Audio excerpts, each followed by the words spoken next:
ग्रामविकास अधिकारी प्रताप हणमंते सेवानिवृत्त, गटविकास अधिकारी अकेले यांच्याकडून सत्कार।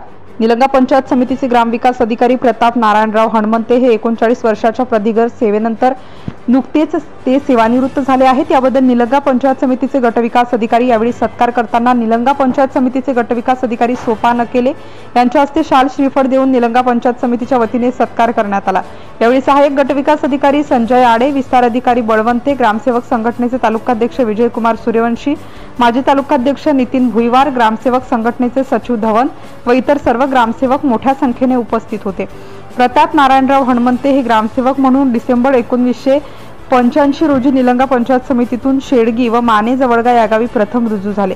यानंतर तगरखेडा, गौर, इसामाबाद, उमरदरा, कांबळगा, पिंपळगाव, अहमदपूर, औसा, येडी, देवंगरा, कौठा, निटूर, शेडोळ, केळगाव आदी गावातून त्यांनी आपली सेवा बजावली आहे।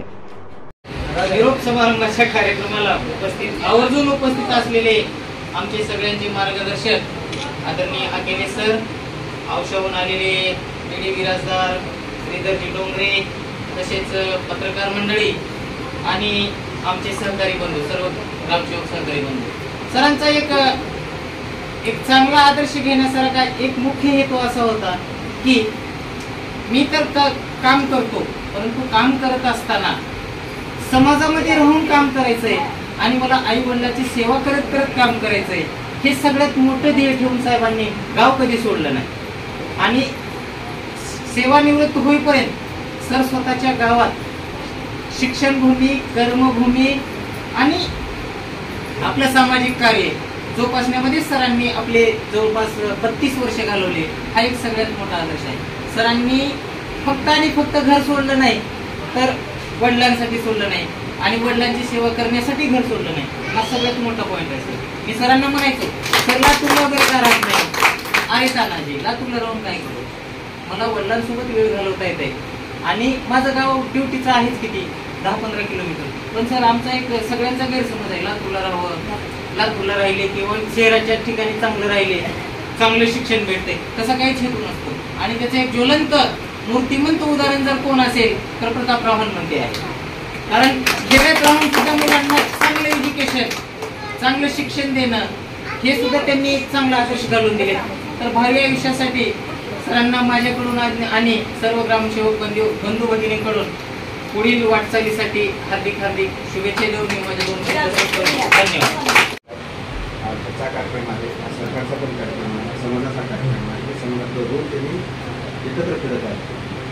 असेच आपल्याला आता मी बोलतो होते, तुम्हाला बोलत होतं, मला सांगत तुम्हाला सांगतो ना, आपल्याकडे एकच भाग आहे की जिवंत राहण्याचं लक्षण म्हणजे शिक्षण। ज्याच्याकडे शिक्षण आहे, जागतिक शिक्षण आहे, ते घर स्वतःसाठी, समाजासाठी आणि देशासाठी सुद्धा एक आदर्शवत करत असतो। त्यामुळे शिक्षणाचा पाया कोणी रोवला, कोणी स्वीकारला, बाकीच्या पुढच्या पिढीला पण दिला, तो आपण प्रत्येकाने अंगीकार करावा। तर असा आठवण सगळ्याला करता येत नाही, पण 55, 52, 42, 38 बरेच मायनस होतात। पुढच्या टप्प्यामध्ये ते प्रश्न असे प्रसंग येणार आहेत, पण असा प्रसंग येण्यासाठी भाग्य लागतं। असे प्रसंग जर घ्यायचे असतील तर मात्र आम्हाला चांगल्या दर्जाचं खाणं पिणं, बसणं, उठणं, जेवणं, नेसणं असलं पाहिजे। नाही तर थोडा बिघाड जर झाला तर गाडी तुमचं होते, नाहीतर गाडीला कमी पण होते, त्यामुळे मग आयुष्यामध्ये बिघाड निर्माण होतो।